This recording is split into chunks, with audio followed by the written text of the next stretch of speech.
இறைப்பணி ஆற்றக்கூடியவர்களுடைய மனநிலை எப்படி இருக்க வேண்டும் என்பதற்கு பல்வேறு உதாரணங்களை திருக்குரான் சுட்டிக்காட்டுகிறது. அதில் பாருங்கள், ஷுவைப் நபி அவர்கள் இறைவனிடத்தில் இப்படி கேட்குறாங்க, இன் உரீது இல்லல் இஸ்லாக மஸ்ததாத்து ஒமா தௌஃபிக் இல்லா பில்லா அலைகி தவக்கல்து ஒ இலைஹி உனீப்.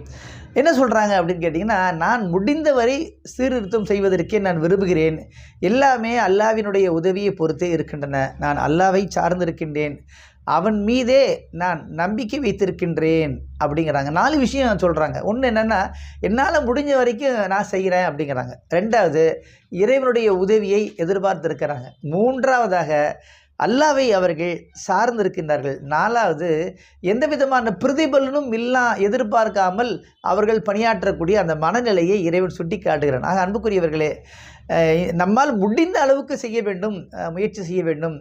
ரிசல்ட்டு எப்படி வேணாலும் வரலாம், அந்த விளைவு எப்படி வேணாலும் வரலாம், அதை நாம் அல்லாஹ்விடத்திலே விட்டுவிட வேண்டும். இறைவன் கிருபை புரிவானாக.